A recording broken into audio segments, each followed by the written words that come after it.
Hi, everyone. Robert Rutherford here. We're at episode 30. Have Ron Hudson in here from Superior Wall Systems here in Anaheim, California. And he's going to have a really, really interesting story to tell today. How you doing today, Ron? Doing good. Doing very well. Good. Thanks a for lot having me. Thanks for coming in. I really appreciate you coming in, taking the time to do it. My pleasure. You got a lot of balls in the air right now, huh? Yeah, we've watched a lot of expansion, and after 40 some years, like 40 going on 44 years this year, employees expect you to have a vision for the future. Mm-hmm. And the only way to do that is you have to be up at 38,000 feet, looking where the future is. Once it's on you, it's no longer the future; it's present. It's too late to make any changes, or it's too late to get ahead of everybody else who's been looking down the road and seeing what's coming. So, we definitely have a lot of different components to the company that started 44 years ago with a screw gun, an old pickup truck, and $1,500. Wow. Yeah. Wow. Did you have somebody that got you somebody in your family that got you into the industry? Yeah, the local sheriff was instrumental in how I ended up that way. I had a very angry dad who said, "You have a couple of choices here." Actually, it was three. One, you can go to Vietnam. Two, you can go to jail. Or three, you can marry my daughter. And I said, well, that marriage thing sounds pretty good. I think I'll take you up on that. He happened to be a superintendent for a very small drywall company, Roger Hopkins Drywall, back in 1968. No shit, you've been in that long. Yeah. Damn. Yeah, over 52 years. Congratulations. That's fucking amazing, dude. If I did it at this point, and I was dragging around, and everybody was helping me out of chairs, and really kind of patting me on the back, I wouldn't feel the same achievement. Mm-hmm. But to be in a position to where, I'm active every day. Yeah. I love what I do. There's the most amazing group of people that work over at all the companies, and they allow me the freedom to go skiing and do all the crazy things, and take the yacht down and go deep sea fishing. Whatever I want to do, I get to do. Mm-hmm. But I prefer, for the most part, to be there. Mm-hmm.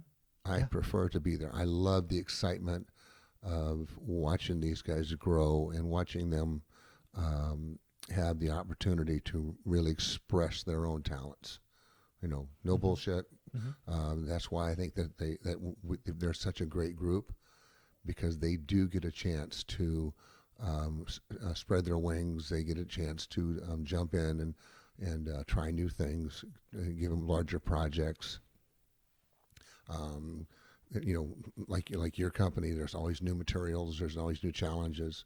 Mm-hmm. So for me, it's not a job. It's not a job. I love what I do. That's awesome. Yeah. So it isn't work. And No, not at all. No. So when you married your wife at the time, I was 18 and she was 16. you could get in trouble for that nowadays, man. Well, you could get in trouble for that back then too. Yeah. But I think there was a much bigger plan for me that had to take a lot of years to reveal itself. Mm-hmm. I watched a lot of people come back from Vietnam very broken, and really never able to recover. It was a horrible time to watch your friends go and come back and you hardly recognize them. And it wasn't that I wasn't willing to go; it was because I was married and had a child. Mm. That I have no idea to this day because I couldn't recall any piece of paper that gave me the exemption, but I got that exemption, and I got the ability to basically stay home and you know Raise the family. well, at least give it a try. Sure, sure. At least give it a try. When you obviously started at the bottom when you went to work for this guy, your father-in-law. He made sure I got just below the surface. Mm-hmm. After all, it was his daughter, Yeah. and You had a bit of a break, I maybe had, not. no, actually, it was more. I think anybody else that I went to work for would have been much easier to work for, Mm-hmm. but he made it pretty tough because it wasn't that we didn't like each other, but he didn't know who I was, and here I was walking his daughter down the aisle, and he didn't have a clue who I was. So I think he wanted to test to see just how quick it was going, how quick it would take before I took off. Mm-hmm. You Yeah. know, you're 18 years old. You got, my daughter. She's only 16. We should be raising the baby, and I wouldn't give up. I looked like the guy in the movie with Richard Gere that said, "I got no place to go." Yeah. Yeah. I wanted, and I love my children, and I never wanted to let them down. Mm-hmm. And at 18 years old, his answer to that was, you can scrap floors, you can insulate, you can do all the stuff that nobody wants to do, and we'll see how long you do that. Mm-hmm. Never said a word. The only thing that I did do is I took off and went to Hawaii because there was no work here, Mm-hmm. and we spent a good year and a half in Hawaii while the economy tried to recover here. Were you working there or just Oh surfing? yeah. I was a scourge because I came over there and I was taking a work away from the locals, Mm. and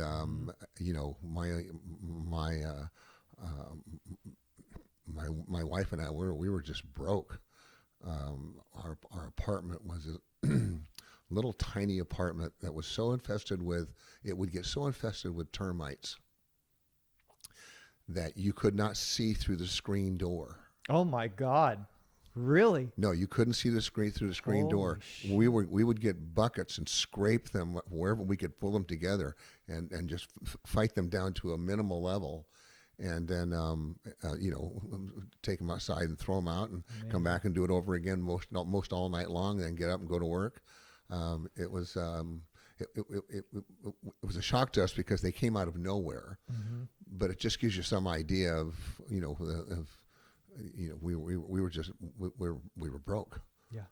We were just flat broke, and I was working in an area in the state where they really didn't want guys. They didn't want to encourage people coming over from the mainland Mm-hmm. and taking their jobs. So anybody that came over there, they made it painfully clear, Mm-hmm. you're not wanted here. Yeah. You're not wanted here. I had my life threatened many times. Really? Many times. Really? Yeah. Had my life threatened to be thrown off of a 34-story building. Is that right? Wow. They did not want, and the only, I wouldn't give up. You obviously made some friends because you were there for a year and a half. I did. It was very odd because, as I said, they wouldn't talk to me in the jobs. But I ended up over in Makaha doing a tower, and I was working somewhere on the 26th, 27th floor, and this one Portuguese guy came up named Rodney, and he said, "Hey, Howley, get off the scaffold and go find something else to do."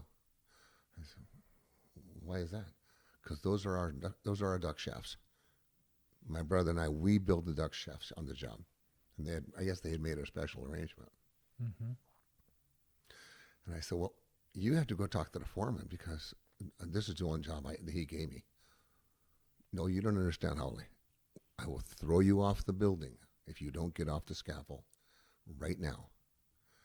I said, well, you got to do what you got to do, but I need this job.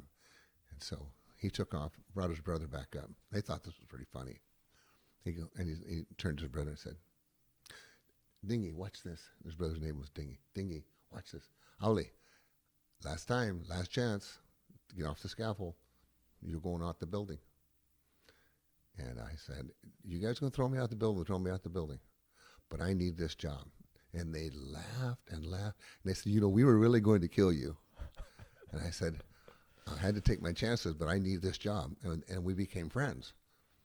And when I became friends with them, then it seemed everybody was okay. But I had to stand my ground. Sure. It's almost like going to prison, I guess. Yeah. That you walk in and you're going to be tested. Yep. And they tested me, and I passed the test, and then we became friends. And I actually ended up moving in with them for probably 2-3 months. Wow. And they took me in, and nobody bothered me. That's amazing. Nobody bothered me after that. After that, I could walk into any bar, I could walk into any nightclub, any restaurant in town. Mm-hmm. No one bothered Holly Ron.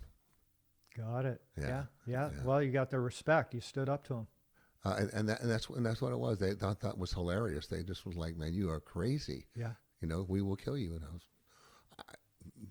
I was young, dumb, and 19 years old, Mm-hmm. and that was the first of many threats. So I kind of got used to it. Sure. Sure. And that's even on the mainland. It's earning the respect, right? So Absolutely. you earn their respect, and you stood up to them. You didn't get intimidated by them, and you were a hard worker. Because if you weren't a hard worker, they probably would have thrown you off the building. Well, I think there wasn't a lot of work. So if you got a job, it was because if you got started, you worked as hard or harder than anybody else. Mm-hmm. That's what got me the job and kept me the job with the company. Dealing with the cultural issue of you're on our land, you're on our property. Sure. You're taking work away from the people that we feed. Yeah. Yeah. So I became part of the group that we would go boar hunting together. We would throw net together. I found a girlfriend over there that because my wife had left because she was done. She was only by that time 17 years old, tired of struggling. We were just kids. Yeah. Yeah. So I made a life for myself over there. Mm-hmm. And learned a great deal. I'm sure you did. Learned a great deal. Yeah. When I was ready to come back here, I was pretty broken. Mm-hmm. I missed my daughter, and I had a really hard time. I got badly hurt, and almost passed away in the hospital. Oh wow! And I was by myself. My mom and dad weren't there. I didn't have anybody, no friends, no family. And it was those were good lessons though. Was that all union stuff over there? Oh yeah. Oh, very heavily union. But it. more than union, it was more which I didn't know, but the people that I had been friends with, I went back years later and brought my whole family with them. I wanted them to meet the Joseph family, and we got lost in Makaha in the back roads trying to get to this house. This car of guys pulls up and, Holly, what are you doing out here? Well, we're trying to find Rodney and Dingy. What do you know about Rodney and Dingy? Well, there's friends of mine, and they grilled me because what I didn't know is that at that time they were the head of the largest crime family for the Portuguese. Oh Jesus! And that's why nobody bothered me. Got it. That way nobody bothered me because they were a very, very, very violent family, and that's why nobody bothered me. I didn't know this because they kept it away from me. They don't want to get me involved in any of that. I kept them way, way, way far away from anything And then all I wanted to do was, lay on the beach and go to work and throw some net and Mm-hmm. hunt some boar at night, and probably smoke a little ganji. And Yeah. I was a kid. I was 18 years old Sure. and 19 years old, and I had no idea what to do. So I went with the flow. Got it. Yeah. Got it. Did they teach you how to surf? It really was too dangerous to go out and surf with these guys. That was the one area that I couldn't get in any protection. The surfers out there were very protective of their area where they would surf. Mm-hmm. You didn't paddle out into their surf and then cut them off of a wave or Mm-hmm. get in their way. Then you would really get pounded. Yep. Once you got back on shore, Mm-hmm. they'd make sure you didn't get in that water again. So no, they didn't. They didn't do that. They did teach me a lot about throwing net and and we'd take that fish and we'd dive down and we'd bring the net back in and we'd clean it out and take all the fish and make some money by taking it down to the market and selling it. Mm-hmm. Or if we killed a boar, we'd kill the boar and we'd feed the whole village with one pig. Mm-hmm. That was pretty cool. Yeah. That Wow. was pretty cool. Wow. Yeah. And that was the beginning of my some real training, Mm-hmm. life training Yeah. on survival. How bad do you want it? Mm-hmm. How bad do you want it? Mm-hmm. And just the fear of failure was enough to drive anybody. That was on the verge of losing, not just having lost your wife and your child, but also having lost your job. And now what do you do? Sure. A long way from home. And you're a long way from home, and then you go through this illness in the hospital where you almost die, and it's in a hospital that's half mental ward and half health, and there was no division. Wow. I was put into a ward where there was some very mentally disturbed guy in the other bed, and who would walk around at night chanting with no clothes on. Jesus. And they were literally going to take my arm off. I had got an infection. They were preparing me I was going to lose my arm. Jesus. So I would lay there at night and watch this guy walk by in total drug stupor. And it was very surreal watching this guy walk by, this big Hawaiian kid walk by and chant. And then one night, I was lucid enough to look up, and I'm watching the TV, and there was this massive earthquake that they were talking about on the TV. Massive earthquake. And it didn't dawn on me until the next day. They were talking about my hometown, Sylmar. That's where you grew up? Yeah, I grew up in Sylmar. Oh, wow. 1971. I grew up in Sylmar. Mm-hmm. And so that earthquake hit. The earthquake really shocked me out of it because, my daughter was there. Fortunately, when the earthquake hit, the window burst and all the glass went on her, but she was okay. But it was that I knew that was time for me. If I could get out of that hospital with my arm, it was time for me to come home. Got it. So, but before that, I went over there. I started out hanging board in the tracks in the San Fernando Valley, and my hanging partner was Doug McCarran. Is that right? Yeah, Doug and I Wow. used to hang leads together, Wow. and he was as badass then as he is now. And I couldn't have weighed 150 pounds, but it didn't matter. Mm-hmm. I was. Turn me loose. It really was. Mm-hmm. I really was. Let's get this done. Once I because we were all piece workers. Yep. Okay. And our pay rate was $1 7/8. So you had to hang, in order to hang scale, you had to hang about 60 sheets, a 4x12. So a lid crew had to go through a little less than 90 to make scale. That's getting it on. That's getting it on. That was and we had sheets back then that were 14 feet. Is that right? Yeah, in some cases you were hanging houses out. You always hung a house out from 8 foot down by yourself. Mm-hmm. You always hung out. It didn't matter.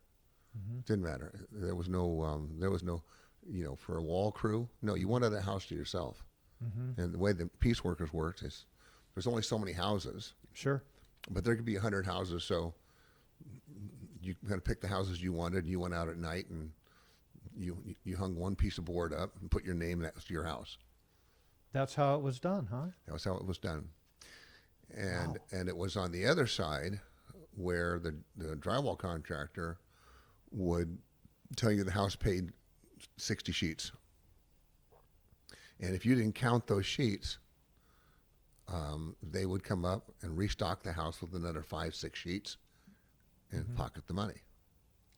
Got it. So you were hanging 66 sheets or 67 sheets Mm-hmm. when you're only getting paid for 62.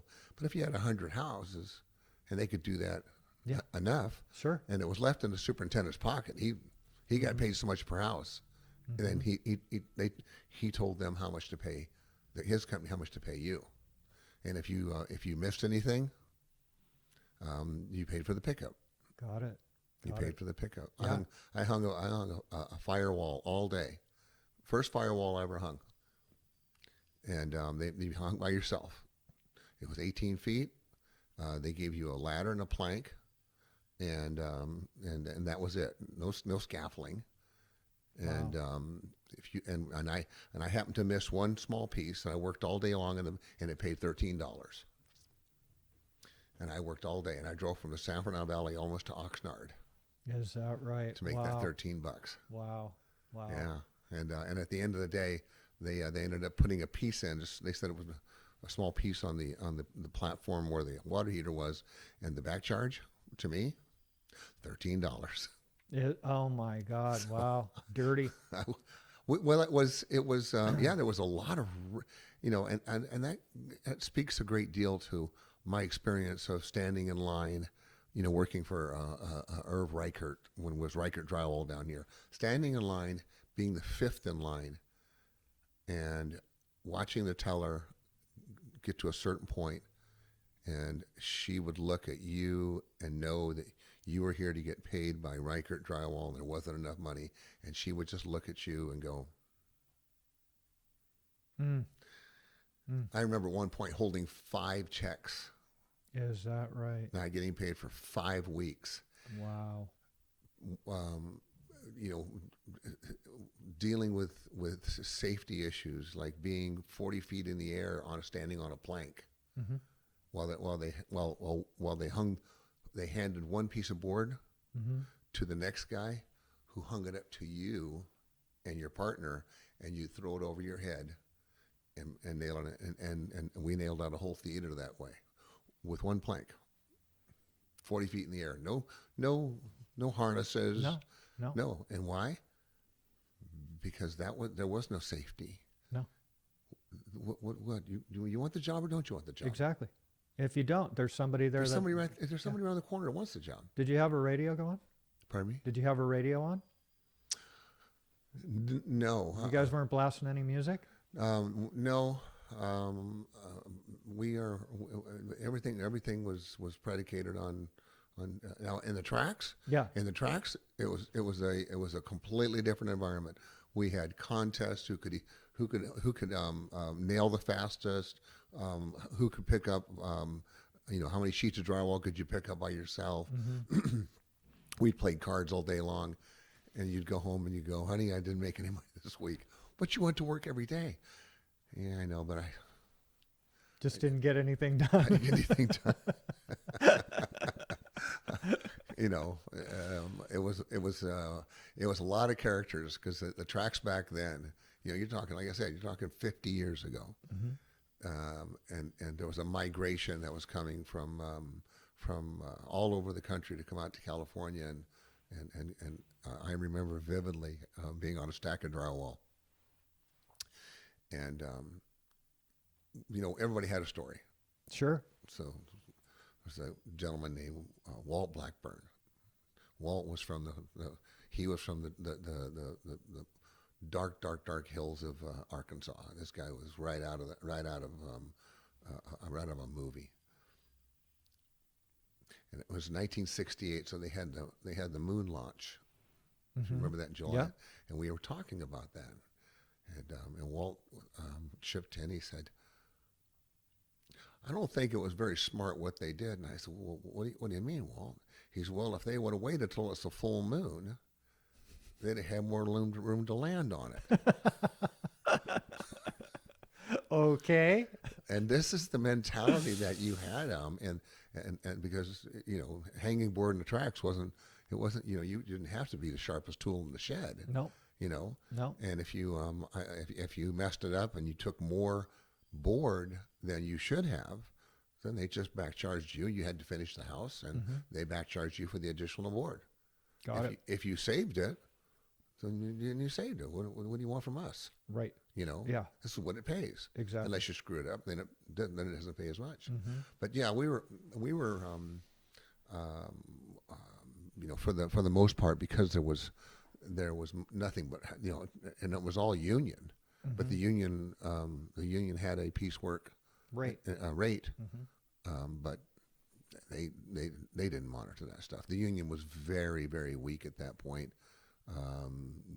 It wasn't anywhere as near as sophisticated or as rich as it is now. Yeah. Now they've got a boatload of money. Absolutely. And they're putting it back in for the training and so forth, and for the pensions and all that stuff. Not all of it. Yeah, but there's those buildings that they're putting up are state of the art, and I'm very impressed with what they're doing on the training centers. Yeah, they have made a tremendous investment. Their Vegas operation, and we see it in the field. These kids that are coming out, they're not coming out without any training. The carpenters have always been very, very good about an equal day's pay for an equal day's work. They do not tolerate a great deal of a guy going out and coming back after he's been laid off, and they call the company and go, "What happened? We couldn't get the guy to work," and then they'll send him out again. If that comes back with the same guy 2 or 3 times, you know that this guy's not. He's not really willing to put the time in. So they've always been pretty good about understanding that if you really want to charge this much per hour, we have to have production. Sure. And efficiency. And we're moving in the wrong direction. The amount of production that we're getting now, if you wanted to compare that to 25 years ago, is half. Yeah. It's half. And it makes no sense. It makes no sense at all. A lot of that has to do with the safety issues, though, too. And the way that you're supposed to talk to people now compared to how it was back when you were in the game. And well, we lost when we lost housing and we lost piecework, then people stopped learning how to move in a efficient manner and not do things that are so contrary to production. Sure. Simply because they don't understand or they don't get impressed upon. This you're not allowed to say you need 50 sheets. If you can't put up 50 sheets, we have no use for you. Not allowed to do that. Right. You are allowed to say, okay, let's take a look at your means and method.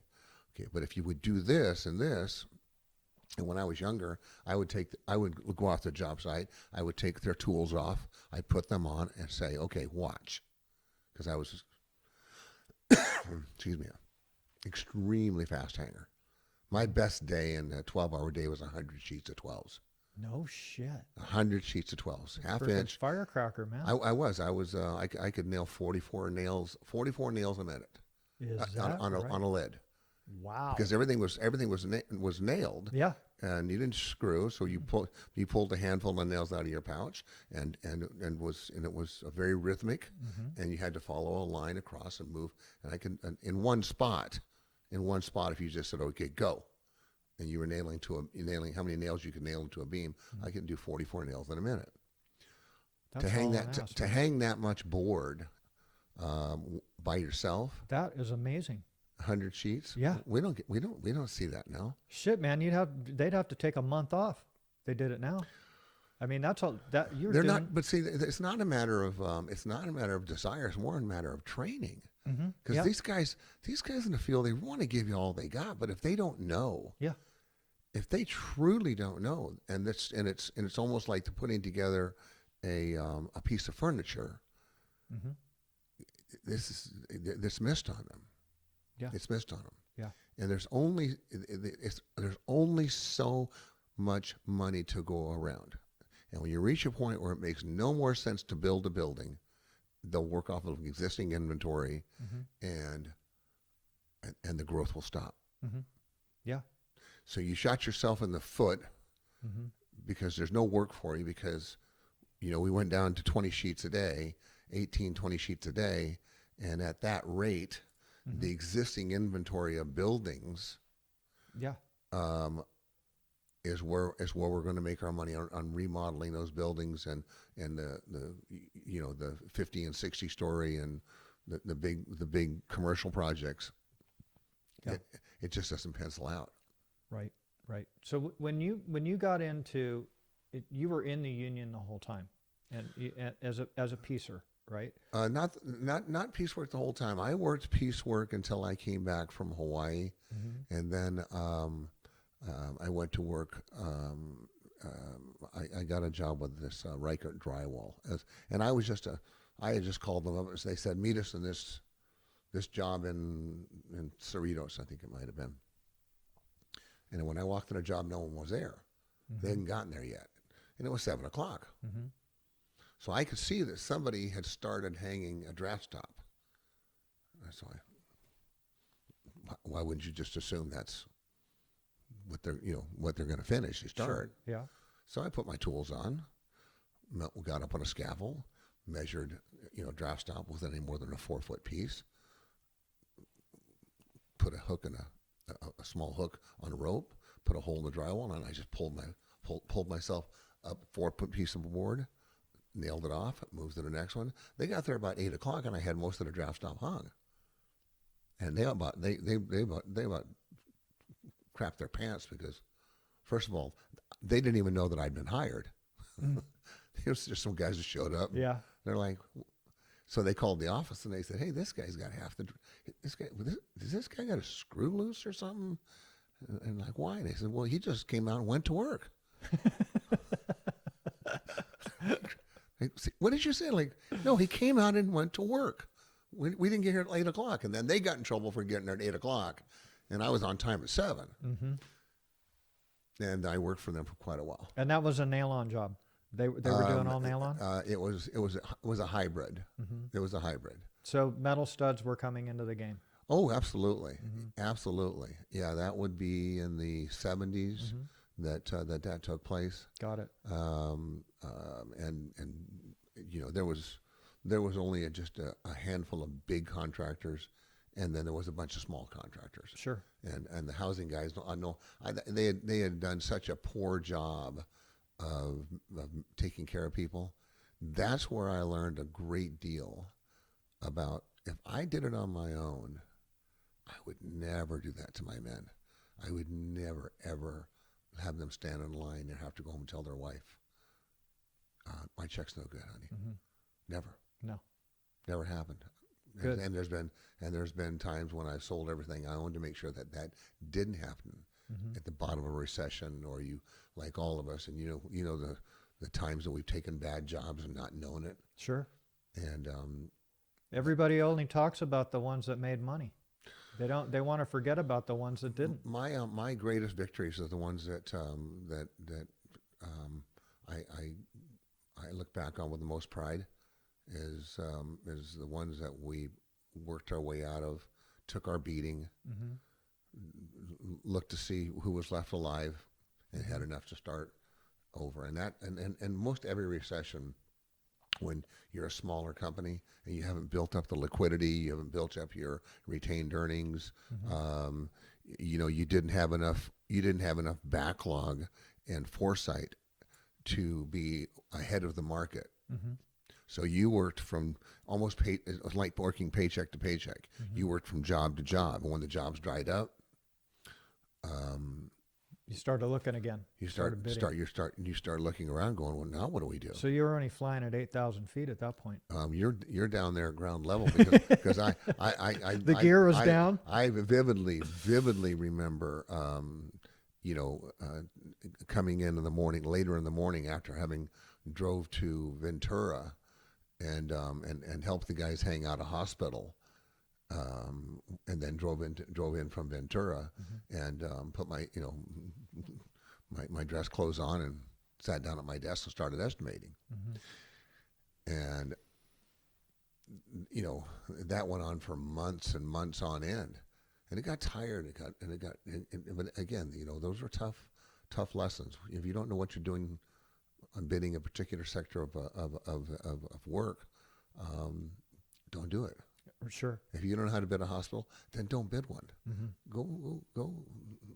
Go do something else. You're going to pay a lot of money anyway. Sure. You might as well give the money to charity and then go enjoy yourself. Sure. Sure. Sure. You're not going to make any money if you don't know what you're doing. So when you were working for these guys, did you get into a position you were running work, right? No, I was never a superintendent. Got it. I was I would say, remember, I started my company at 26. Okay, that's 26, man. At 26, I had Goddamn. 3 kids and 2 ex-wives by the time I was 26. So I hadn't had the chance to mature into a foreman's job or work in an office or work in a capacity as a foreman for a large project. Absolutely no idea. My very first job that I did, the very first job, I was working for Pacific States Plastering, and we were working in the Anaheim Mall. And I was on my hands and knees building a column, screwing the bottom of a column off. And I said, this was close to 50 years ago. And this gentleman walked up, and I remember his name was Troy Warren. And Troy walked up and goes, "You're a hard-working son of a bitch. I've been watching you for days. How'd you like to build a store for me?" I said, "What do you mean build a store?" "Well, I got a house of fabrics that I want you to build." "Well, I don't have a license." He goes, "I don't worry about that." I said, "Yeah, but I don't have any equipment. I don't have." He goes, "You'll get it done. Just give me a price. Here's the plans. Give me a price. I want you to build this store." It's a true story. So I went home and I had absolutely no idea. I sat there and, come on, this is a house of fabrics. This is 2 demising walls, a stockroom wall, a bathroom. It's a good one to start on. Well, again, I'm a man of great. I won't call it great faith, but it's not convenient faith. So I went home and I could not figure out how I was going to do this. I didn't have any money. I didn't have any material. I had nothing. So I went to the drawer and I pulled out everything we owed, and it was $3,850, and that was my bid. That's how you did it. That's how I did it. What? I called him up the next day and I said, "Troy, my bid's $3,850. He said, "You got the job." Okay. So I went to work for Pacific States the next day, and I called up a friend of mine, and I knew he had a bunch of metal studs in his backyard. And I had found a color TV set in a parking lot at this apartment building that I was working at. And I called him up and I said, "Hey, you got some of those metal studs in your backyard, right?" He goes, "Yeah." I said, "I got a TV set that I'll trade you for those metal studs." "Okay, where do you want them?" I said, "Bring them over to Anaheim Mall. I'll meet you there." And so his truck shows up with nothing but, these like odd shapes and odd sizes of every stud imaginable. And he unloads them, and I give him my color TV set. And I walk over to Troy and I said, "Listen, I need some money." And he goes, "Get me an invoice and I'll get you a check." I said, "Well, what do you mean? He goes, I need something, an invoice. Mm-hmm. So I went over and I took a piece of drywall and I cut an 8 by 12 piece of drywall, and I wrote down, Ron Hudson gets $1,000 for the House of Fabrics in Anaheim Mall. And I walked back over to Troy. I said, "Will this do?" And the look in his face was, I wished I'd have filmed it, because it was, Yeah. it was like, Are you for you real? aren't for real, are you? Yeah. Like you're like, and Shit. and I said no, and I had never seen $1,000 before. Mm-hmm. Never, that kind of money never crossed my fingertips. He said, "Okay, go on over there to Burbank and go in the office and give him this invoice." And I guess he had called in advance, told him, this is some funny shit, but this guy, I think he's going to be okay. And so I went over and I walked up to the receptionist and I handed her my $1,000 piece of drywall, and I could hear everybody laughing in the back. And they came out and they handed me a check for Ron Hudson for $1,000. And I thought, I like contracting. Yeah, I'm in. This is pretty cool. We didn't have any scaffolding, so I cautiously borrowed some scaffolding from W.F. Hayward was doing them all, and I cautiously borrowed a little scaffolding from them. They were working another part with Pacific States, and because I didn't have any partners. I told this one kid, I said, "I'll give you 10% of the company if you'll come over and work for me." He's like, "What company?" So I'm going to start my own company one day, and when I do, you're going to get 10% of that company. He goes, "No, just pay me. I don't want to." A kid named Bobby Hilton. And so these giant ducts running along the wall, giant ducts. They hadn't cut them down. I said, "If you get up inside that duct and you cut a big enough hole, I can hand board up to you, and you can screw the board off as I hand these pieces up to you." And we hung that demising wall out, and we jury rigged every piece of material that metal that came out. Mm-hmm. And I called up this supplier and I said, with Adam Trucking and Supply, I said, "If you guys will deliver this amount of board out to me, I'll pay you cash." Mm-hmm. So now you had $1,000. Well, now I already had another one because it was $3,800, and so as soon as that truckload of drywall showed up, there's another piece of drywall for $1,000. Troy says, "Go down, give it to the office." There was a little bit less laughter this time. Yeah, yeah. Came back, went over to Adams and Supply, walked in, introduced myself, and they set me up with a material account. Now I'm credit worthy. Walked in and handed them $1,000, and I was credit worthy. Mm-hmm. So I did those House of Fabrics for at least a year. No shit. Yeah, at least a year. I did multiple. I think probably the funniest story about those House of Fabrics is doing one in Arcadia. And the union came out there, and I had a taper working on a Saturday. And I wasn't union. I had no license, no nothing. Mm-hmm. But this taping BA came out to the job, and the taper had his music going, and he was up on the scaffold, and he had this big German Shepherd in the back of his car, back of his van. And this union rep yells up at him, says, "Hey, get down here! I want to see your card." Didn't go near him. He said, "Hey, I told you the last time, get down here. I want to see your card." And he sicked his dog on him. And the dog chased him all the way out of the mall. No shit. Chased him all. Oh man, I got in more trouble for that than I could possibly tell you. I almost got banned for life from ever working another Ernie Hahn mall. Unbelievable. But they thought it was pretty funny because he called the dog off just in time. But he was running down Arcadia Boulevard. Is that right? Oh my God. But damn. As I said, going back to the beginning of this, is that I didn't have a chance to finish high school. Mm-hmm. I was a father. Yeah. I didn't get a chance to grow into an office building or an office environment where I learned the proper technical way to set up an office and Nobody did any training for estimating. I didn't have any training to estimate project management. Yeah. It was all pencil and paper anyway. Amazing. It's all pencil and paper. Yeah. And without any of that training, I'd wake up I'd get so tired I'd wake up at 6 o'clock in the morning because I'd always answer my phone no matter what. Cause I was living in my mom's garage, and my mom would do my books and pay and cook and clean for me for $35 a week. That was my overhead. Wow. But I remember vividly all the mornings that I would wake up, and it could be 4:30 in the morning, and I would snap out of it immediately and answer Superior Wall Systems like I was waiting for that phone call.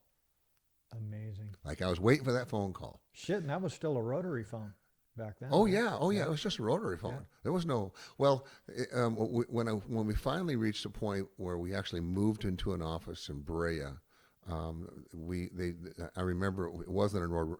It was the punch dial, and then they had the hold buttons. Mm-hmm. And my daughter Lynette, who was only 16 years old, she wanted to work in Dad's office. She might have been 12 years old. And she was, so I said, well, you're the receptionist. And I came in one day and I said, do me a favor, hold my calls. Okay, Daddy. I walked in my office and I closed the door. And I was on the phone with somebody, and I noticed all the lights, there were 6 lights, and they were all lit up. And I thought, I wonder why all those lights are lit up like that. So I finally got off my desk, walked out there, and she's out there, and she's going down each row and hitting the one. Number 1, hold please. 2, hold please. 3, hold please. And she'd get to 6, and she'd go back to 1, hold please. And I come on and said, what do you do? She said, you told me to hold your calls. I said, that's not what hold your calls mean, honey. Funny. So That's funny. it was a lifetime of that, and it's still a lifetime of it. Yeah. It's still a lifetime because we Damn, you came up the hard way, man. there was I don't think there was any harder journey than that because I didn't know anything, and I didn't even know what I didn't know. Yeah. I didn't know what I didn't know. All I knew was,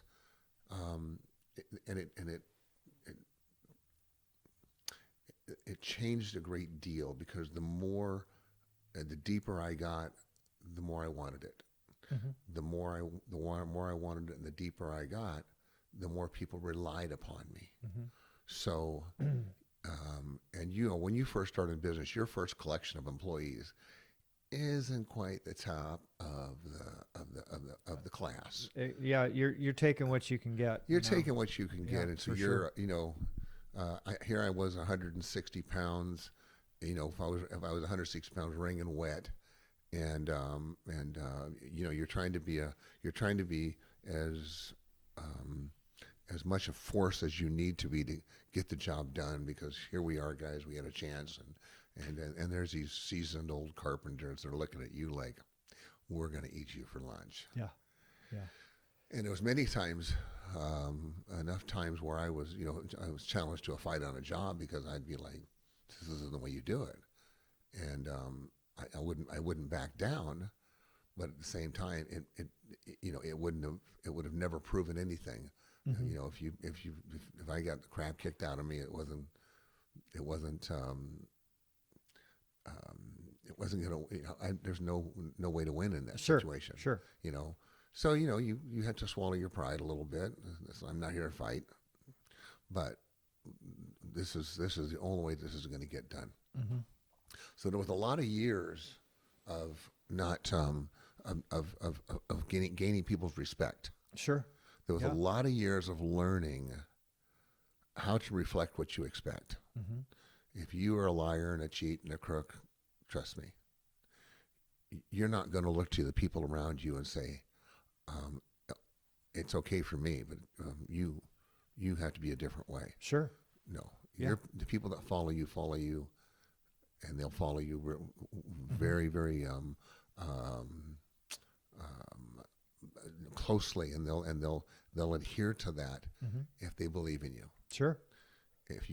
And when you're growing, as I had to grow up from 26 years old and 2 ex-wives and 3 kids, and you're trying to sort that out because you're working 12 to 16 hours a day Yeah. and 7 days a week and weekends and anything you can do and collecting money and Mm-hmm. trying to build from nothing, Yeah. from less than nothing. Yeah.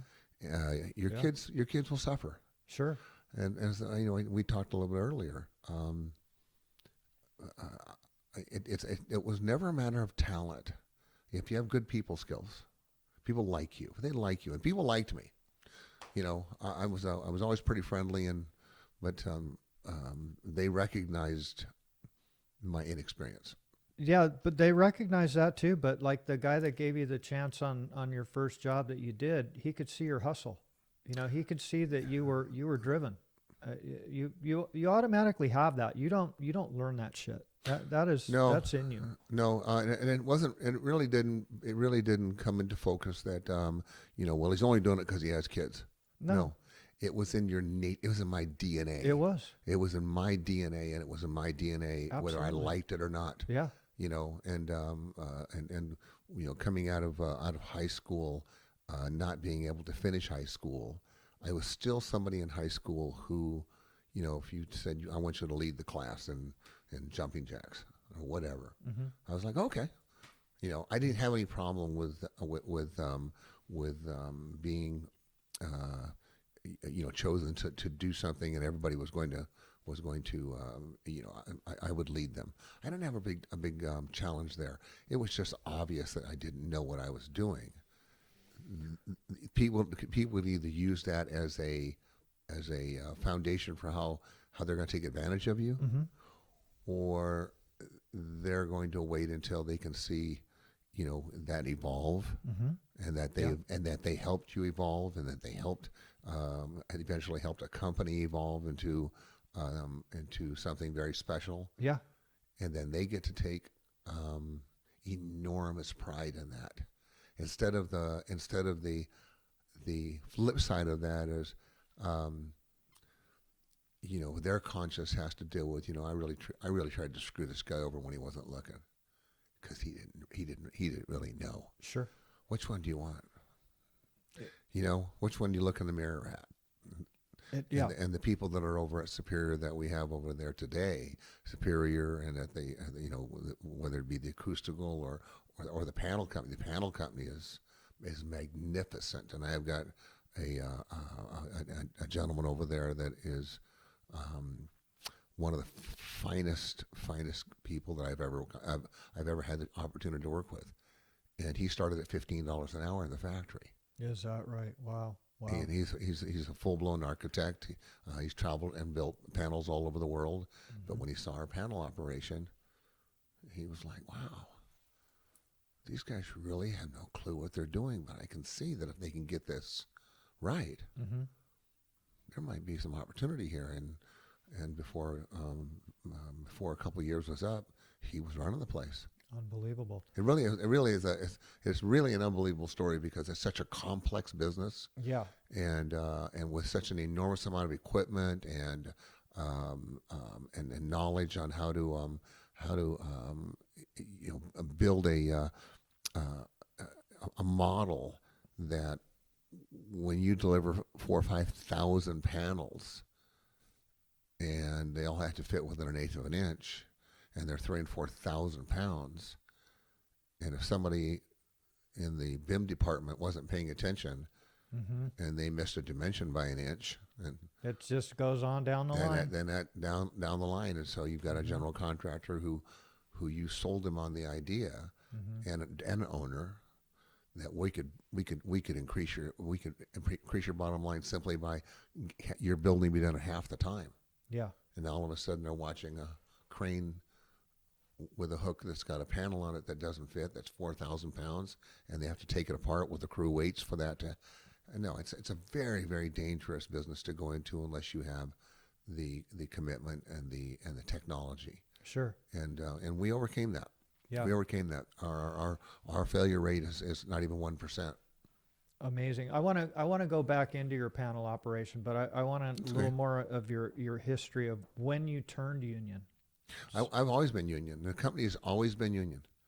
But when you got your first job and you were doing these house Side fabrics, jobs. Well, so that was a side gig. yeah, those the side jobs I started when I was much younger. I did side jobs. I mean, Mm-hmm. it didn't matter what it was. I had a side job where it was an all nude bar, and this friend of mine said, "Hey, they need someone to come in and fire tape the ceiling." Mm-hmm. So 1 o'clock in the morning, I'm in there, and girls still hadn't finished up, and I've got a pan of mud, and I'm over in the corner, a pan of mud, and a roll of tape, and I'm not a taper, Mm-hmm. but it paid Well, you can fire tape. but it paid $150, Yeah. and and I could do it in 2 nights. Mm-hmm. So to me, that $150 was pretty important. Yeah. There was So was, you were doing these side gigs, and then Mhm. what year did you go in, and you were officially Superior Wall I Systems? started Superior Wall Systems on June 6th of 1976, and I started as a proprietorship. 3 years later, we had Superior Wall Systems Inc. Mm-hmm. So And you had some connections with some GCs to get that work, and they gave you an opportunity. well, I was doing mall stores, and at that time, when there was all these malls going on, there were all these general contractors Mm-hmm. that and I would walk. I would wait in the parking lot, and I would see a guy with a roll of plans, and I would follow him in the mall and walk into a space.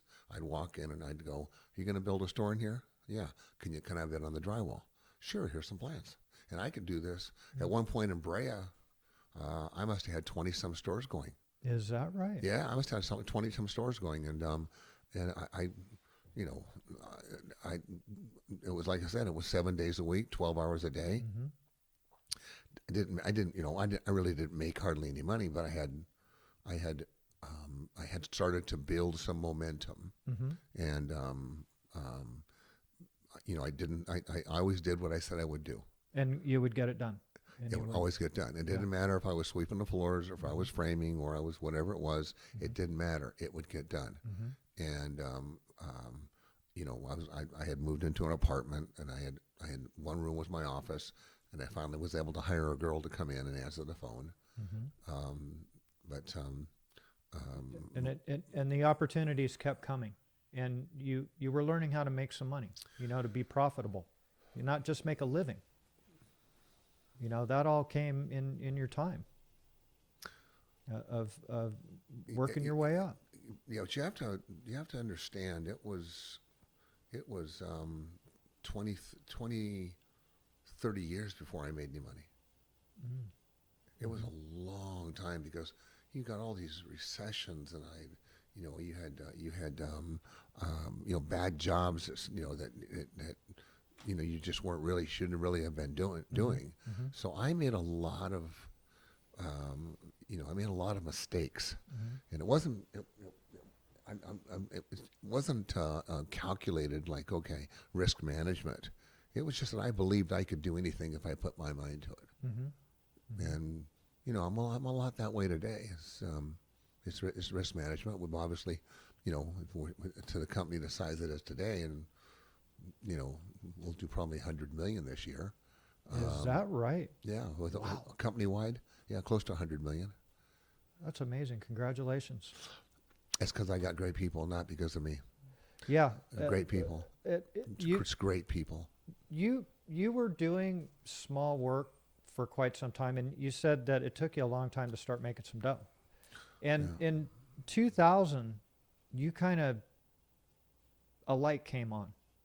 Shit changed for you, like when because you were in a pretty small operation for quite a while. I knew that I was not attracting quality people. One, because there was no growth. Mm-hmm. We had a back in 2000 that was just before an expansion. Mm-hmm. But I knew that if we didn't start taking on some larger projects, I was never going to work my way out of the small stuff. Got it. I would never be able to do that. And so we started, and I think probably the biggest job we took was a job for Berkshire Construction. I think it was a gentleman who was a very good friend of mine helped us get this second phase of the Spectrum. mall, Mm-hmm. and it was somewhere in the neighborhood of 2.5 million, something like that, and we made good money on it. And you know, finally the scale started to tip, Mm-hmm. where we could go to the bank and say, okay, my first line of credit was $10,000. Now I thought that was pretty. I thought when I was first starting out, if I ever saw $10,000, I'd retire and I moved to Europe and live in a villa. Yeah. That's true. That's true. I never thought I'd see $10,000. But as we grew and our relationship with the bank grew, the bank started to loosen up a little bit, and then they kept bumping me up, so that we had some working capital. Mm-hmm. And as the working capital became more retained earnings, Mm-hmm. rather than just borrowing, and we were making money, yeah, it was time to step up, Got or it. that or get out of the way. Right. That or Right. get out of the way. It And we were such a joke. I mean, you know, we I had no idea how to go about that. You know, I mean, I would walk into somebody's office and I would say, listen, to my office, I want you to call me at such and such a time, because I know I'll be in the middle of this meeting, and I don't want you to say a word. I'll be on the phone, and I would be like, yeah, well, 1.5 million is our lowest number. That's the best we can do. You tell them take it or leave it. You know, and there wouldn't be anybody on their phone, but somebody's sitting there going, oh, 1.5 million, okay. You know, and I know the job would always be much smaller than that, but right. it would the message would be clear. This guy's a player. This guy's a player. You know, let me see your financials. I'll get back to you on that. Yeah. I'll get back to you on that. That's very interesting. No, it's been in all honesty, Rob, it's been a fascinating life. Yeah, you've had Fascinating one life. hell of a Fascinating life. story on this stuff, and we're not done yet, because you No, I'm you just moved saying, you moved into that big building that you're in now. in Fullerton, Yes. almost the death of me. Is Almost. that right? Oh yeah, Because you were in Tustin for a long time. I was over in Brea. And the office that you had off of Tustin there. I only had an office in Brea over on Saturn Avenue, and it was a very small. Now, because I had to work. Yeah. That was the first one. Then I moved on. I moved off of onto Jefferson Street. Yes, off of on Jefferson. Jefferson. Yep. We went from Brea over to, I guess Jefferson's in Anaheim now, or it was Anaheim. Yeah. So that had a bigger warehouse. You know, I built an upstairs office for myself, built a kitchen for my dad, because my dad was doing catering for clients, and that was a great deal of the heart of the company. My dad's influence on me. He was such a kind, loving guy, and yet such a huge physical force. And everybody loved my pop. They loved walking in there in the afternoon or in the morning when they'd get there, and he'd have their lunch ready for them. You know, if there was a special occasion they had, he'd have a nice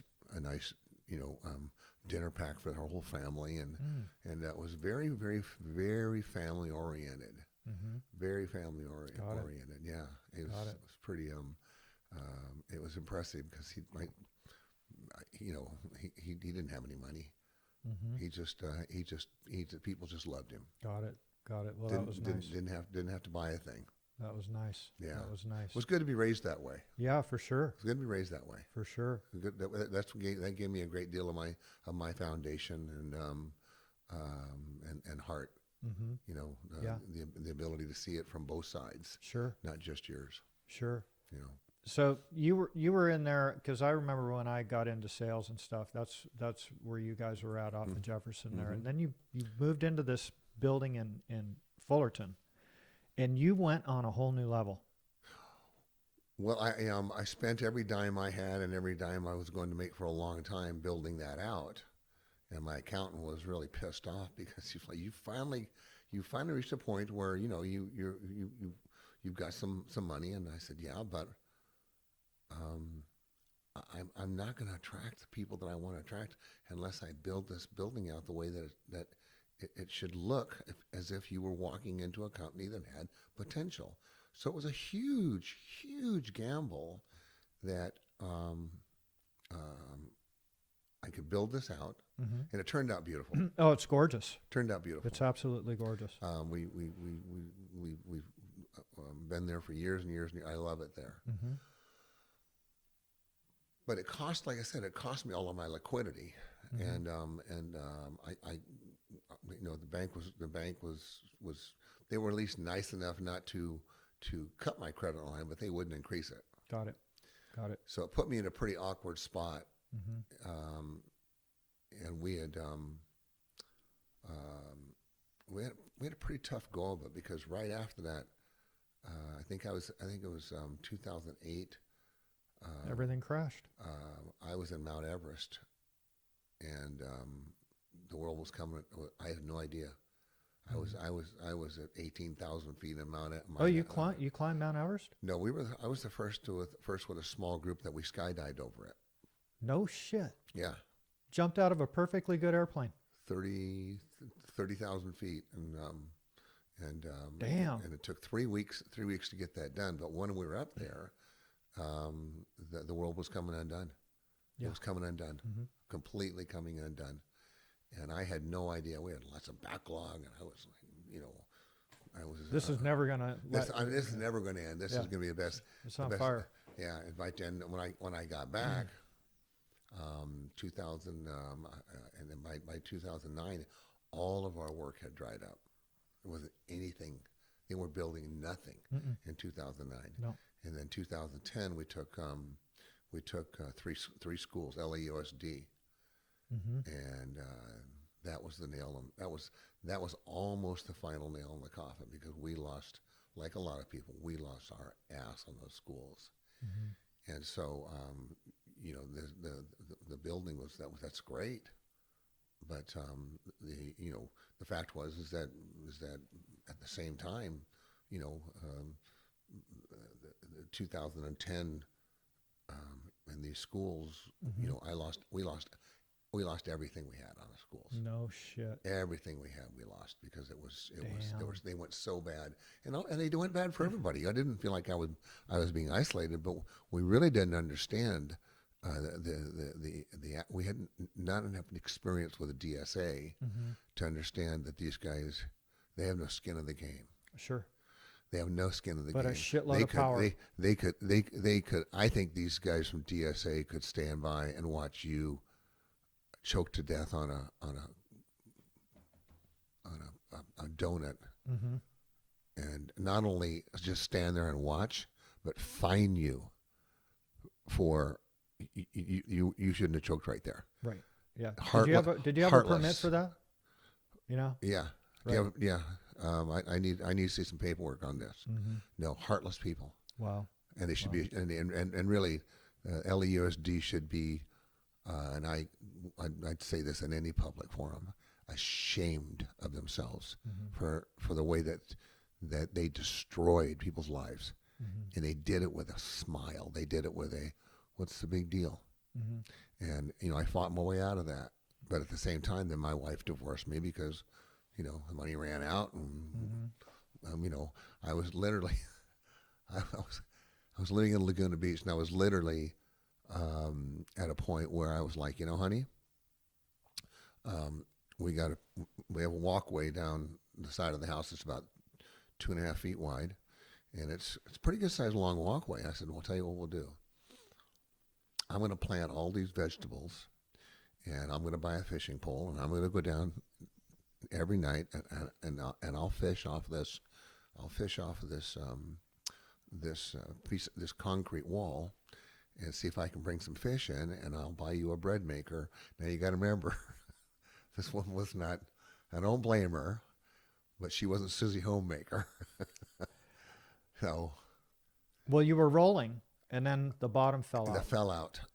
You know, the state was suing me for $33 million from that failed insurance program that I had nothing to do with. Oh my God. The IRS audited me for 8 months, That it came away as a no change audit. I didn't owe any money in taxes, but I had reclaimed some money in 2009 because we paid way too much tax, and they didn't want to give it back. Sure. But we fought it and we won. They gave us back about 600,000 of the 1.5 million, but they wouldn't give any more than that back. But we were, you know, we were on the ropes. You were on the edge. And that was not the only time, but it was Sure. probably the most painful because my mom was dying, my company was struggling, my dad had just died, the IRS was after us, the state was after us. I had ripped my shoulder out and lost use of this arm for 8 months.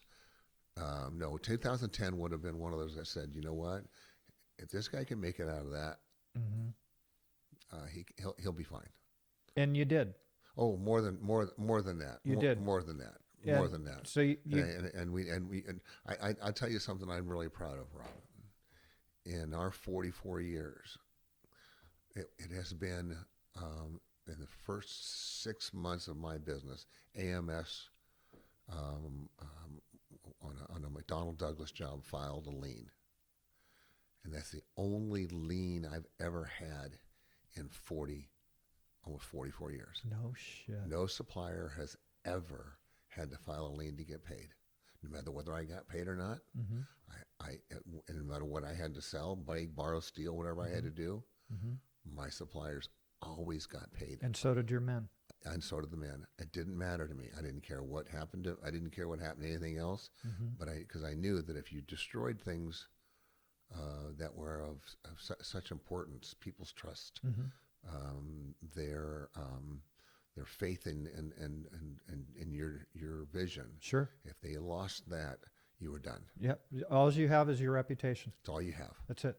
That's all you have. And people took a chance on you in the beginning, and you had the integrity to Well, when you go back to the panel company, yeah. When did you start that up? well, I had a couple of guys that came into my office one day, 2011. Okay. Now, remember, 2010. Shit's falling in. I mean, I'm not just licking my wounds. I'm still trying to stitch them up. Sure. So when they walked into the office, they said, "Hey, we got this great idea. What do you know about panel business?" I don't know anything about the panel business. Well, here's our prospectus. And they rolled out this 12-month, 24-month prospectus with all these, great ideas about how big this could be, and I, well, that's grandiose, but honestly, I don't have any money. I don't have it. Well, what can you do? I said, I don't have it. I just don't, guys. And they said, okay. And then they came back again and said, well, we've got it tailored down to this. And I felt bad for these guys. I really felt bad for them because they both had lost. They really had lost everything. They'd really lost everything, and I didn't know who they were from Adam. But I did like the one aspect of it. I really liked the aspect that there was going to be a market for senior living, because that all had to be type 1 non-flammable. And so I said, okay, tell you what, I'll kick in 125 grand. I'll get it. I'll kick in 125 grand, and you guys go get a contract. Okay. So this guy went out and sold a Marriott hotel in Anaheim. Came back and they said, we got a contract. All right. I thought Wow. it was like, I could have got rid of these guys. Yeah. I just watching them. I just didn't have the heart to say, now I won't do this. So we went on this journey, and I went out and rented a 130,000 foot factory. And this guy had said, I've got all this equipment. I got all this equipment. Everything all you got to do is just stand back and watch. Okay. So he brought this equipment in. None of it worked. The employees that he said was all these highly trained technical people, didn't have a clue what they were doing. Oh, The Jesus. gentleman that he said was the expert in his partner was an expert in panelization, had never done a panel job. Oh, my God. And we had a hotel over there in Anaheim where this general contractor was had some pretty high expectations because he'd been in order to get this contract, he'd been sold a pretty picture, Mm-hmm. and it was anything but that. So um, halfway through the job, we're out of money, and I'm like, Jesus, this isn't a small deal anymore. Mm-hmm. I've got a 125,000 foot warehouse full of people, Right. and this job is running out of money, Yeah. and and this guy's out bidding more work, and signing up, you know, contracts Yeah. that they expect us to do Under your name. in my name. Jesus Christ. And I was like, you talk about dark days, I'll bet, man. because I didn't know anything about the panel business. Here's another lesson. You know, I knew nothing. I wasn't in my core competence. I thought it was because, well, panels are drywall Yeah, and framing. yeah. Yeah, panels are panels. Ssure. Metal studs and drywall. Metal studs and drywall. How bad can it Sure. be? So all these panels started showing up wrong in the field, and it was you know, it was that time Rod was very involved in running the field, and it almost drove him crazy because this general contractor, we'd never had anybody scream at us like this. Mm. We'd never had anything like that. So as that job progressed, and I finally found out, well, why are we in so much trouble on this? Well, this one guy. Well, you know, he's really never done a panel job before, and you had him estimate this. Well, I gave him some help. And how many more jobs do you have lined up? Well, we got this one over here, but I think they'll be. How's that going to be okay if you use the same numbers, and it's in a factory that the machine does, none of the equipment works. Now I'm 700,000 in the hole. Fuck, man.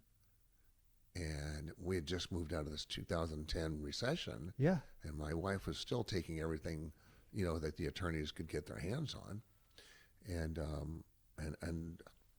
you know, we're trying to clean up this mess with all these schools, and it was an interesting part of that when 2010 rolled around.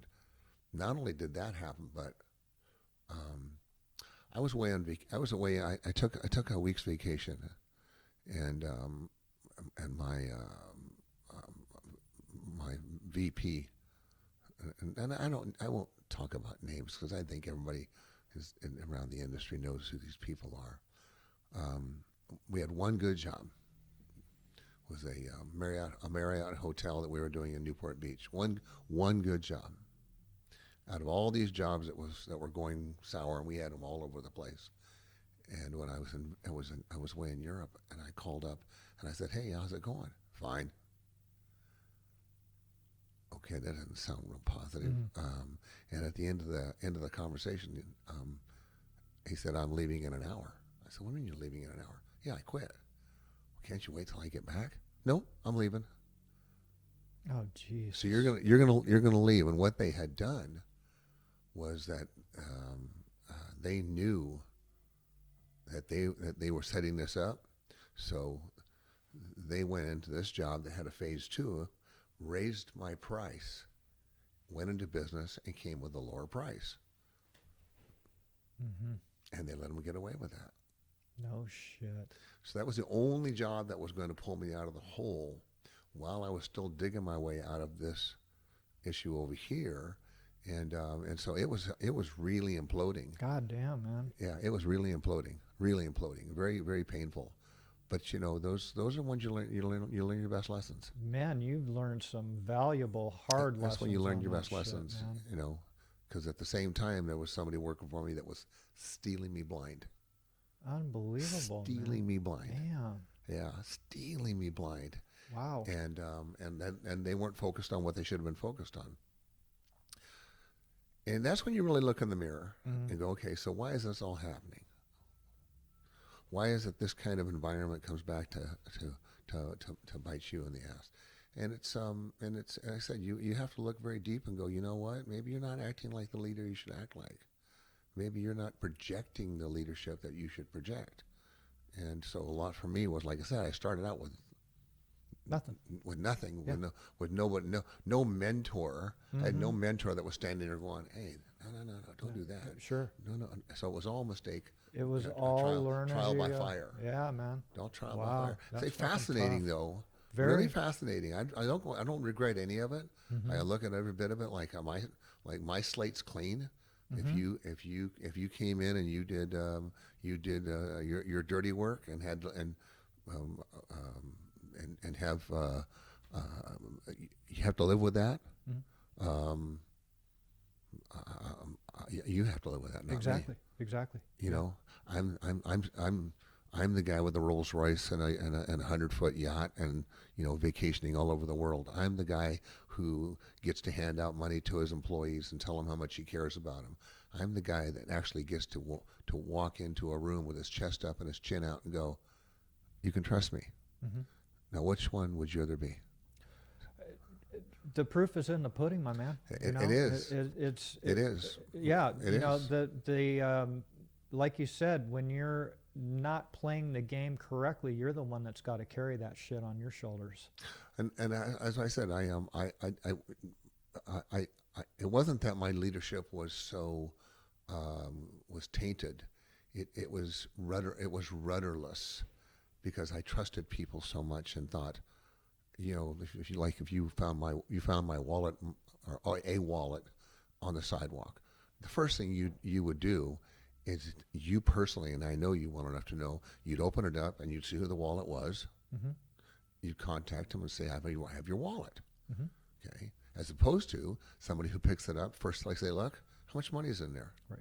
They take the money, they drop the wallet, they walk away. Mm-hmm. Mm-hmm. Yeah. Yeah. Now, does that make you a bad person because you lost your wallet? No. No. Does it make you a bad person because you thought somebody would return your wallet the same as you would? No. It just makes you who you are. And if I change one thing, how do I know how much I'll change elsewise? Mm-hmm. So you have to be very careful about people taking advantage, but at the same time, you still follow your heart. Yeah, you follow your heart, but you're guarded. Much more so, but not enough so that it's impenetrable. Sure. You still have to trust people, Mm-hmm. and they have to trust you. But you also, if you set that standard, and you set it as high as you can set it Mm-hmm. for expectations on how you conduct yourself, and then you can have those same expectations for how they conduct themselves. Mm-hmm. You cannot be one way and then expect them to have another picture of you. That Sure. doesn't work. No. And that's why I said that was probably over my long period of really struggling, trying to figure out what was going wrong and why it was going wrong, Mm-hmm. and the fact that I didn't have a mentor, I didn't have this experience to put tools in place, Sure. auditing tools in place. Mm-hmm. If somebody said they took a client and they went to Hawaii, okay, and then find out that there was no client. Right. Right. Where's the returns on this money? Where's the receipts? Yeah. Yeah. Oh, I'll get them for you. Mm-hmm. Oh, okay, I'm not stupid, but okay, I trust you. Mm-hmm. Right. I trust you. Sure, go ahead. Mm-hmm. Whatever. Yeah. I Yeah. get it. We're not here to play mommy. Mm-hmm. Do your job. Do what you're supposed to do, and do it the right way. Sure. And we'll all benefit from those results. Yeah. Yeah. One of the things that came out of all that was we don't allow our guys to go to lunch or to play golf or go on vacation with suppliers. Not allowed. Mm-hmm. This girl over here in accounting works just as hard as you do, and the only reason because you're in this position and in contact with this supplier doesn't give you more benefits than her. That's fair. So how do I justify that? Mm-hmm. You have to explain to everybody why you're so special. Sure. It doesn't work that way. It has to be a very, very level playing field, in every sense. And these were the lessons that were learned through that's why I time. said those were Yeah. lessons learned, and they work. Mm-hmm. They work great. We have a very fluid industry, Mm-hmm. and there's a lot of money involved. Yes. And um, I I will take less if I do it the right way than I would taking more and doing it the wrong way. Mm-hmm. And that's 70 years old. I'm 70 on February 24th. Congratulations. Yeah, and I said, if I was raising my son to take over, if I was raising my grandson to take over, he would have that benefit. But my dad was a butcher, Mm-hmm. and the girl that I started out with and got her pregnant, he passed away long ago, and I wouldn't have used a thing he had to say. There was no lesson there. That is one hell of a story. Any plans on retirement for you, or? Well, I mean, you're I go in the gym most every day. I have a wonderful wife, a wonderful marriage, very loving family. I love what I do. Is there a time limit on it? No, but I know the right thing to do. I'll know the right thing to do when it's time to do it, Mhm. and as long as I stay relevant, Sure. as long as I can lead and lead effectively, then with the way that medicine and medical science work nowadays, um, I'll probably have a pretty high level energy for quite some time. You know, Hmm. we ski quite a bit. Good. We do a lot of different activities with families and whatnot. So I don't see myself slowing down. Good for you. I don't. I mean, Yeah. to do what? Exactly. To do what? You can only have so many drinks, right? You know. I think if I did anything, to be honest with you, Rob, what I would do if I was to stop in the contracting side of it, I think what I would probably do is I would develop a curriculum for college kids to do 1 to 2 day seminars Hmm. on not only how to be an entrepreneur, but mostly this is how business really works. You can be the smartest tool in the shed. You can sharpest tool in the shed. You can be the smartest student. If you don't have good people skills, Hmm. if you can't get people to follow you because your ego is over, you can't overcome it. You've Hmm. got people that their ego is just, and I have no idea why, but it's impossible for them to gain people's support. Hmm. If you can take these college kids that are coming out and giving them some ideas on how to start small and be patient, and you don't mind being uncomfortable when you're young. I Hmm. slept in my car, I slept in my van, I slept in any place that I could get cover while I was working. Hmm. But if I was laying around, totally different story. But it takes patience. It takes Absolutely. perseverance. Yeah. It takes a belief in yourself, so others will Hmm. believe in you. That's not being taught in the format that I think. Like I said, I'm not seeing a lot of Ron Hudsons running around going, "Hey, I'm going to start my business tomorrow," and I'd be shaking their hand and say, "Great." Hmm. Somebody works for me and say, "You know what? I'm going to do it on my own. If they do it the right way, shake my hand, tell me, they what they're doing, and they go about it the right way, and they don't try and rip the furniture out from underneath you while they go." Hmm. Buddy, I wish y'all nothing but the best. Yeah. More power to you. Nothing but the best. Yeah.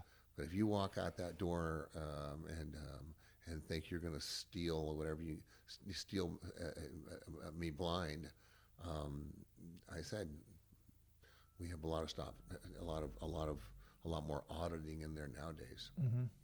and you'd have a much tougher time of it. People don't like to they don't like to work with people that if I look at it this way, a guy tells me he cheats on his wife. Hmm. Am I gonna what? And you want to borrow money from me? Right. Yeah. I'm not impressed.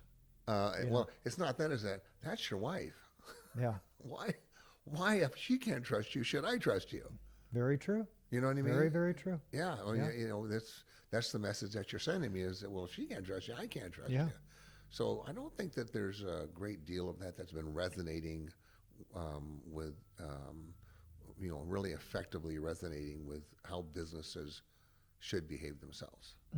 How leaders, business is just a word for a group of people. Yeah. It's all it is. Exactly. It's the same thing. Yeah. Business is not a piece of paper. No. It's the conduct of employees that join together for a singular goal. Yeah, and a leader. There's got to be leadership. So there's always got to be a captain of the ship, and or the pilot, the main pilot. That's at 38,000 feet. Sure, because when that plane engine, when the left engine goes out, and everybody wants to land safely, and no one's ever had to land a plane with one engine that's on the plane. They're damn glad that guy's there. Exactly. Meanwhile, when the plane's flying like it's and like anybody can fly it, then it looks like, wow, you make this look pretty easy. Yeah. Yeah. But if you can drag yourself through a couple of divorces and all the recessions and all of the difficult employment environments that you had to deal with, what happened when steel got increased by 300%. Yeah. How'd you get around that? Some guys went down. Yeah, exactly. They went down in that. Exactly. And that's the thing, in a situation like that, if you have these big projects and you see those increases, sometimes you may have to walk away from that shit. Well, sometimes you can't walk away from it. If your name's on the contract, and they say, "Well, you know what? You signed it. We didn't ask for any money back when the price went down." Yeah. So, yeah. What can I say? I have to give Westside a great deal of credit. Dick Peckham over at Westside a great deal of credit, because when that did happen, Dick was very, very Westside and Dick were very supportive. They went back to manufacturers and said, "Hey, you have to guarantee this price a little longer," and we made it out of that. A great deal. We made it out of that alive because they stood behind us. But that's Dick, and Dick and I have always been friends, and that was the biggest supplier that we had for 20 some years. It's just that when we grew to a certain size, we couldn't just have one player in the sandbox. We had to have more people. Sure. But that didn't take away from all the years that, all of us guys, and Jimmy and Dick Martin and Bob Heinrell and Dick Peckham, the whole West Side Ski clan. That didn't take away from any of that. And Dick, he's a gambler, hence the name of his boat, right? Boat, yeah. And Dick took chances on good people. I'm sure he's been burned by some bad people. Yeah, Dick loaned me money a couple of times, and both times he got paid back every dime, including interest. I never, ever not. Were we gambling? He could have easily walked away and said nah, but no, he's always been very. When you're loyal to him, he was loyal to you. Absolutely. Absolutely. When the chips were down, if you were somebody he trusted, he'd take his chances. Sure. I'm the same way. Yeah. And we extend our credit to clients. We're a credit facility. Yeah. We're a credit facility. Nobody does what we do when you go build a job and get paid 6 months later. Yeah. Yeah. Yuck. But again, if you make it where it's so easy that everybody pays in 10 days, you'd go from 10 competitors to 100 overnight. Sure. Absolutely. Absolutely. But no, they need that time to make sure that nowadays everything is signed properly, everything is in proper sequence, and that they're not putting off the inevitable, which puts the owner at risk for subs who didn't pay their bills, and now Sure. owners. No, I understand what what challenges the general contractors are up against. Yeah. And they've got to hire people that, that they've got to train, and that comes through sometimes, and I understand that, you know. And you can tell the guys who don't give a damn whether you get paid or not. They get their check, and you're just a number to them. Sure. You know who that is. Yeah. Well, you've got the experience in that. And you've learned a lot of lessons, as we all are doing daily, right? If your eyes. That's why I agreed. I wouldn't do this to toot my own horn for anybody. I don't need to. But you have these experiences, and I think that you're duty bound to, even if it's in the most convenient setting, you're duty bound to try and help. You're duty bound to try and maybe there's a young guy out there who wants to go into business that didn't have any idea of how much risk you put up with, how lonely those years are, how difficult it is to raise a family while you're working 12, 16 hours a day, and your kids are going, who are you? That may look from the outside, wow, I want to do that. And then when they really look very closely and you tell them everything that you're going to have to deal with, you're going to have to put everything you own and everything you're going to own, and you're going to have to depend upon everybody but yourself, your workers, the suppliers, the architect, the general contractor, the owner, the economy. You're going to have to depend on everybody else. And if that fails, at any one point, then there's a good chance that roof over your head's gone. That college fund is gone. Yeah. All those cars are gone, and you have no place to go. Now, if you still want to do this, I get it, but at least know what you're heading into. Yeah. Yeah. And most guys don't want to do that, and I don't blame them. Hey, it's a cruel world. You're either wired to understand risk and how to. I used to be a pool hustler when I was a kid. I hustled pool till I was 18 years old.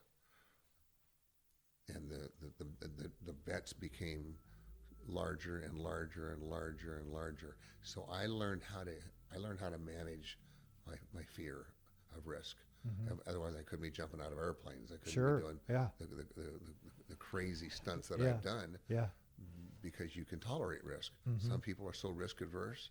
The last thing they need to be in is in more risk. Sure. They don't even like driving home because they're so you can see them on the freeway. They're driving like they're afraid they're not going to get there. Sure.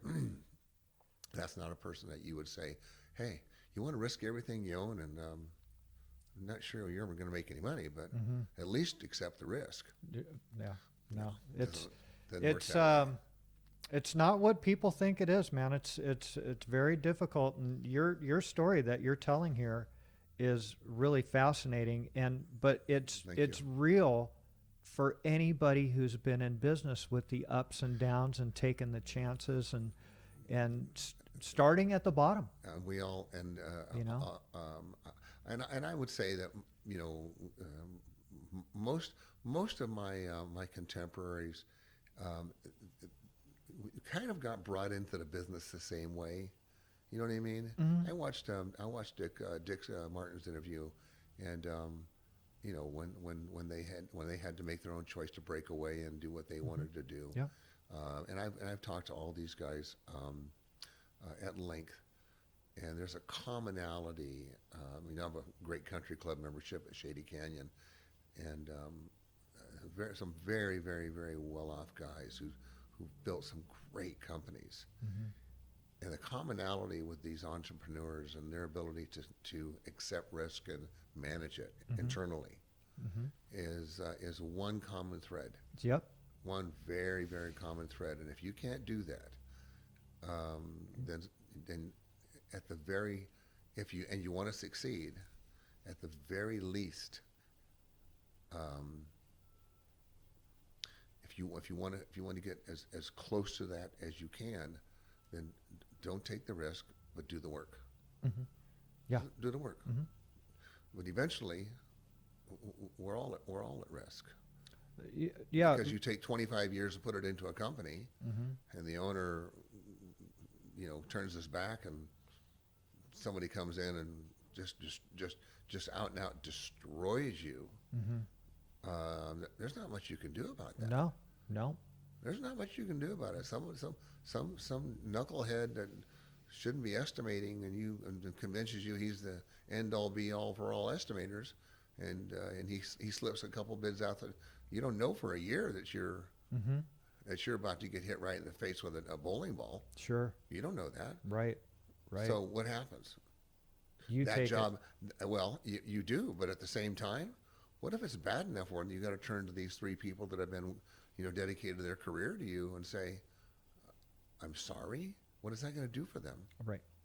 No, you have to build up your piggy bank pretty deep nowadays. If you want to take that big work, Yeah. you can't give it all away to keep people. No. You have to hold on to it so that later on, if things go bad, and they will, they always have. Yeah, absolutely. You, Absolutely. You can start 44 years ago and still be there. Sure. So in answer to your question, what will I do? I guess that'll depend on the management of the company. If they want to manage the company and we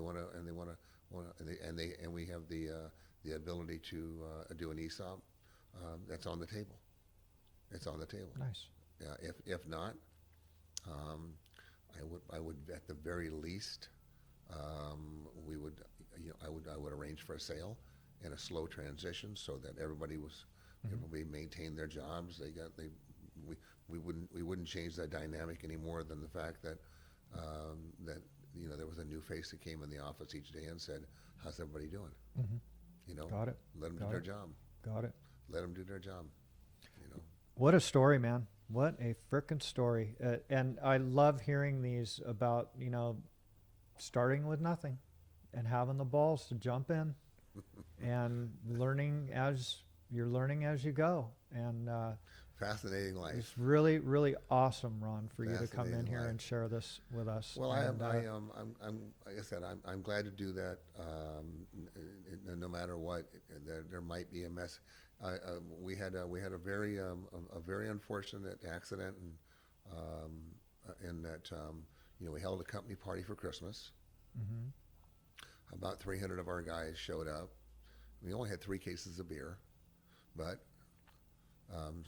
beer was brought back on property. There was some drinking that went on prior, and one of the guys, when he left, pulled around the corner and hit an 80-year-old man and killed him. oh my gosh. And that it woke us up. Wow. It woke us up. It really did. And there's this could have been a mother of 4. This could have been a dad of and if this poor soul at 80 years old was instrumental in saving other lives, it's because I take the risk of passing it on. That if you're going to hold a company party, have people at the door with a breathalyzer and say, "Hey, blow into this. Let's make sure you're okay." If not, have a row of Ubers down the street Yeah. that are ready to take your people home and protect them. Don't just assume that everybody is going to be okay. Yeah. And that's I said 44 years we went without a single incident, and all it took was one. Yeah. And nowadays, so I'm sorry to hear that. tragic. Yeah, Because very. this poor kid will have to go to prison. His life will be changed forever. Yeah. And this gentleman didn't get to say goodbye. Sure. And those are big thoughts, man. Those are For sure. Those aren't somebody who stubbed their toe. No. And it's a life-changing deal. Well, if I can through a podcast tell people, be very owners, other owners. Yeah. Just be very careful. That's what this thing is all about, man, is to educate people. Well, Yeah. I congratulate you, and I'll tell you something that's really important for me. 2 generations from now, my great grandchildren. I have 8. I have another grandchild on the way. I'm 9, Wow. and no doubt no doubt I'll have and build upon my legacy. What is that legacy? How do they know? How do they This know? is part of it, man. This is part of it. This is an opportunity for me to do this in a setting that it's very comfortable, and it's not surrounded by a bunch of people who you think somebody's trying to, you're trying to impress anybody. Not This not is even, the real deal, not man. even for a second. No. Was this my experience? Absolutely. Funny, when I jumped out of the plane at Mount Everest, my daughter was pregnant with my little granddaughter Eden, and the first thing I said when the chute opened up, and it was one of those Hail Marys, like, Yeah, I don't know, I'm not a skydiver, but I thought it would be a pretty cool thing to have on your bucket list. for sure. And I said, I got the opportunity. The first things was, Eden, I just want you to know we haven't met you yet, but I love you, and I'll always be there for you. And so years later, now that she's 10 years old, and we show her a video of that, Hmm. the impact to her is huge. Absolutely. You were thinking about me when I wasn't even born, Grandma. Yeah, yeah. And I think that this will be much the same when they get a load, and I say, you know what? Watch this video of my grandpa. This guy Rob Rutherford, who was doing this, probably didn't realize the history that he was creating, not just for the industry but for families. Absolutely. And All the families that watch these are very proud of the guests. yeah, that have been and on. I don't know the following. From what I've been told, the guys in the field, some of them really like watching them, some of them don't. If my guys from the field are watching them, I would tell them how proud I am of them, that we produce such an incredible product, how much we care about our clients, and that nobody is allowed to have their own agenda. The agenda is we do service. Yep. Yep. And you can be proud of a company that you work for that is founded on such great principles, and that took a long time to get there. It sure but did. they're there, Hmm. and when you can go home and tell your kids, we did a great job. I used to love driving around my family, and I'd say, I did that job, and I did that job. I worked on this job, and I worked on that job. Yeah. Because there's nothing like that you can do in life No, that has such permanence to it. exactly. 50 years later, you can drive by and say, I remember that building over there. I worked on that. And the truth of the matter is, at the end of all this, it comes a lot faster than you believe. Oh, the time is ticking, my man. Thank you very much, Ron, for My coming pleasure, in. Ron. Thanks for having I me. really appreciate it. Thanks for having me. Okay, thanks. All right, buddy.